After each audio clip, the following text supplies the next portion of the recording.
Have you ever stood at the summit of your achievements, looked around at everything you've earned, and felt nothing? The promotions, the applause, the milestones, all hollow, as if you've been chasing a shadow that dissolves the moment you touch it.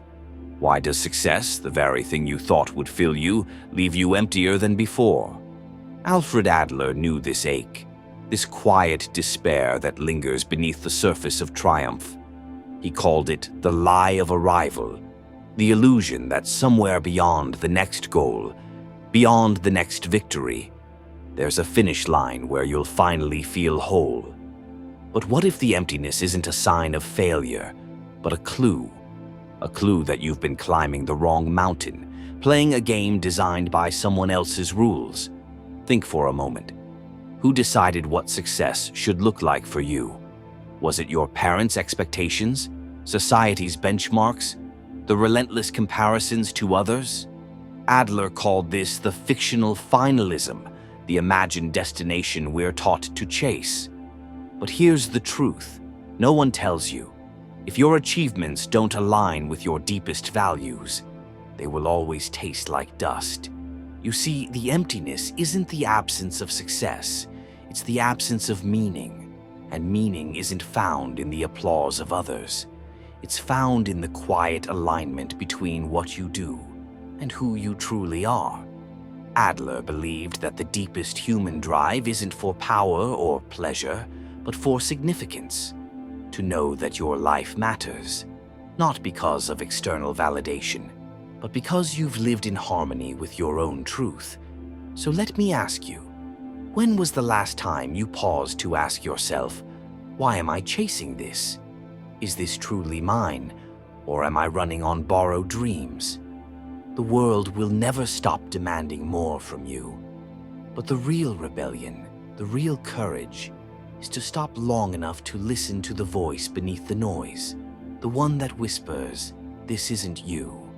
And here's where Adler's insight cuts deepest. The emptiness you feel isn't a flaw.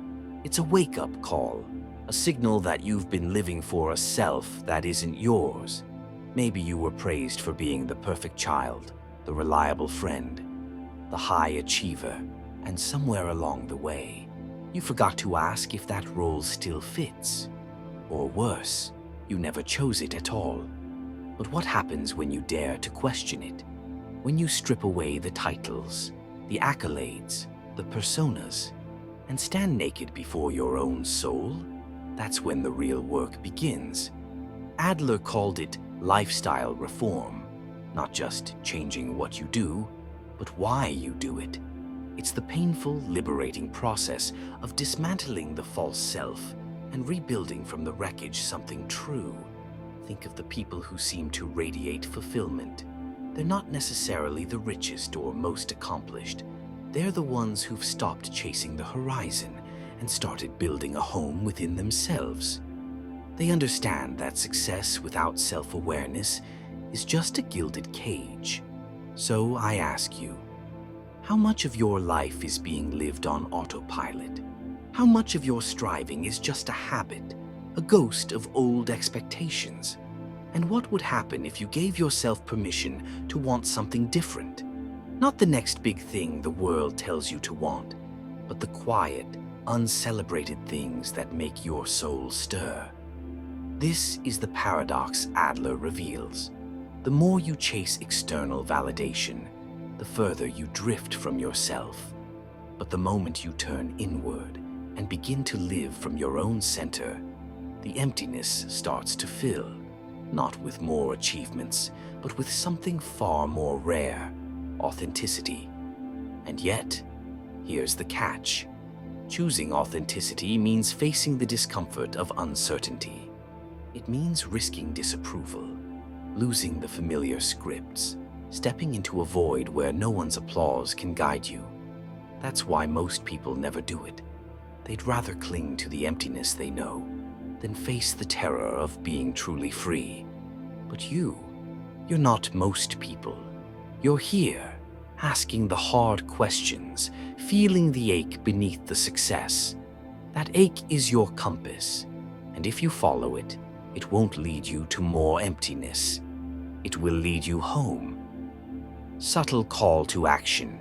If this is resonating with you, hit like, subscribe, because what comes next will dig even deeper into how to rebuild your life from the inside out. Now, let's talk about the first step, the moment you realize you've been living a life that isn't yours. How do you even begin to untangle the web of expectations? Adler called it the courage to be disliked, but it's more than that. It's the courage to be unknown, to yourself. Think back.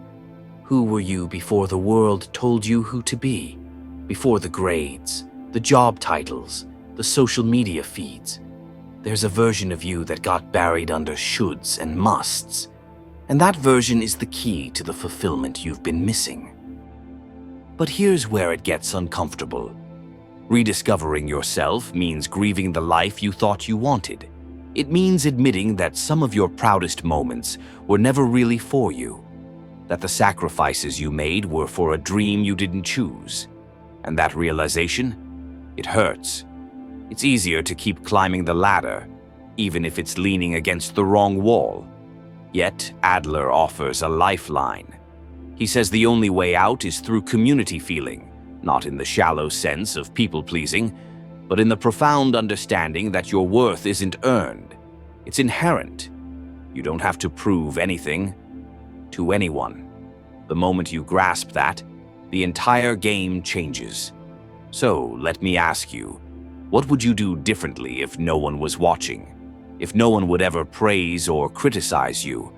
That's the question that begins to crack the facade. And the answer? That's where your real life is waiting. But before you can step into it, there's a shadow to face. A truth so unsettling that most people spend their lives running from it. And that's what we'll explore next, because the emptiness after success isn't the end. It's the beginning. That emptiness you feel after winning. It's not an accident. It's not ingratitude. It's the inevitable result of a fundamental miscalculation about human nature. Adler saw it clearly. We've been taught that happiness lies just beyond the next accomplishment. But what if that's a lie? What if the very system that drives us to succeed is designed to keep us hungry forever? Think about it. From childhood, you were conditioned like a machine. Do well in school, get the degree, land the prestigious job, buy the right things, marry the right person, check the boxes, collect the rewards. Except no one told you the rewards are counterfeit. They satisfy for a moment, then evaporate, leaving you chasing the next hit. This isn't success, it's addiction. Adler called it the inferiority complex, not in the petty sense of feeling lesser than others, but in the profound existential sense that no matter how high you climb, you still feel incomplete. And why? Because you've mistaken elevation for evolution. You thought climbing the ladder would change you, when all it did was give you a better view of your own emptiness. Here's the brutal truth. External success can't fill an internal void. No amount of money, status, or praise will ever answer the question, is this all there is? That question isn't a flaw in your thinking. It's the most honest thing you've ever asked yourself. So let's dissect the illusion. Why does success disappoint? Because it was never about the goal. It was about who you became in pursuit of it. And if you sacrificed your integrity, your relationships, your joy, along the way, then what you've really achieved is self-betrayal. That's the hollowness you feel, not the absence of success, but the absence of you in it. Adler's remedy. The only way to live is to forget about yourself entirely, not in self-negation, but in total engagement with something larger. When you contribute, when you connect, when you create for the sake of creation rather than validation, that's when the emptiness begins to recede. But here's where it gets uncomfortable. To do that, you have to let go of the identity you've built around achievement. You have to stop introducing yourself by your job title, Stop measuring your worth by productivity.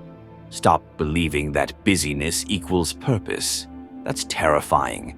Because if you're not the overachiever, the provider, the success story, then who are you? That question will haunt you. Until it liberates you, we live in a world that worships extremes. Overnight billionaires, viral fame, radical transformations. But Adler dared to suggest something radical. The healthiest people are those comfortable with being ordinary, not mediocre, not passive, but at peace with the unglamorous, uncelebrated work of being human. Think about that. How much of your striving is just an attempt to escape the fear of being average?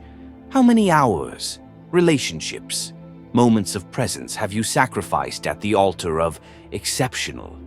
Here's the paradox. The more desperately you try to stand out, the more enslaved you become to others' definitions of worth. True freedom begins when you realize you don't have to be extraordinary to matter. Your value isn't earned through achievements. It's inherent in your humanity. This isn't resignation, it's revolution. Because when you stop performing, you start living. But the world punishes this insight. It calls it settling, wasted potential. That's how it keeps you running on the treadmill. Always one more step, one more milestone, one more hit of validation away from contentment. Adler's challenge. Dare to be unremarkable on paper while being utterly alive in your skin.